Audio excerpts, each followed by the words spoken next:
Friends എല്ലാവർക്കും നമസ്കാരം. നമ്മുടെ ചാനലിലേക്ക് സ്വാഗതം. അപ്പോൾ നമുക്ക് വളരെ പെട്ടെന്ന് വള്ളിപ്പയർ തോരൻ വെച്ചാലോ? അതിനുവേണ്ടി വള്ളിപ്പയർ, സവാളയും പച്ചമുളകും എല്ലാം കൂടി നമുക്കൊന്ന് കഴുകി അരിഞ്ഞെടുക്കണം. ചെറിയ കഷ്ണങ്ങളായി നമുക്കിതെല്ലാം ഒന്ന് അരിഞ്ഞെടുത്തിട്ട് വരാം.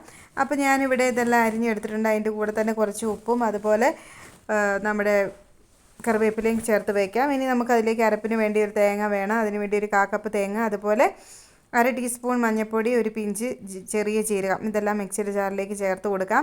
ഇനി അതിൻ്റെ കൂടെ തന്നെ ഒരു 2-3 ഇതിൽ കറിവേപ്പിലയും കൂടി ചേർത്ത് നന്നായിട്ടൊന്ന് ഒതുക്കിയെടുക്കണം. ചെറുതായിട്ടൊന്ന് കറക്കിയാൽ മതി. ഇനി നമുക്ക് പാൻ ചൂടായി വരുമ്പോൾ അതിലേക്ക് 1 ടേബിൾ സ്പൂൺ വെളിച്ചെണ്ണ ഒഴിച്ച് കടുക് പൊട്ടിച്ചെടുക്കണം. ഇനി നമ്മൾ അരിഞ്ഞ് വെച്ചിരിക്കുന്ന നമ്മുടെ പയറെല്ലാം അതിലേക്ക് ചേർത്ത് കൊടുത്തിട്ട് അരപ്പും കൂടി ചേർത്ത് കൊടുത്തിട്ട് അടച്ച് വെച്ച് വേവിച്ചെടുക്കാം. അങ്ങനെ ഞാൻ ഇടയ്ക്കിടയ്ക്ക് ഇളക്കി കൊടുത്ത് വേവിച്ചെടുത്തിട്ടുണ്ട്. നമ്മുടെ പയറെല്ലാം ഇവിടെ നന്നായിട്ട് വെന്ത് വന്നിട്ടുണ്ട്. വെള്ളമൊന്നും ചേർക്കാതെ ചെറിയ തീ വെച്ചിട്ട് ഇടയ്ക്കൊന്ന് ഇളക്കി കൊടുത്ത് വേണം വേവിച്ചെടുക്കാൻ. അപ്പോൾ നമ്മുടെ കറിയൊക്കെ ഇവിടെ റെഡി ആയിട്ട് വന്നിട്ടുണ്ട്. വളരെ പെട്ടെന്ന് നമുക്ക് തയ്യാറാക്കാൻ പറ്റിയിട്ടുണ്ട്. അപ്പോൾ നിങ്ങൾക്ക് ഇന്നത്തെ വീഡിയോ ഇഷ്ടപ്പെട്ടെന്ന് വിചാരിക്കുന്നു. നിങ്ങൾക്ക് ഇഷ്ടപ്പെട്ടാൽ ലൈക്ക് ചെയ്യണം, ഷെയർ ചെയ്യണം, സബ്സ്ക്രൈബ് ചെയ്തൊന്ന് സപ്പോർട്ട് ചെയ്യണം കേട്ടോ. അപ്പോൾ അടുത്തൊരു വീഡിയോ ആയിട്ട് വരുന്നോടം വരെ ബൈ ബൈ.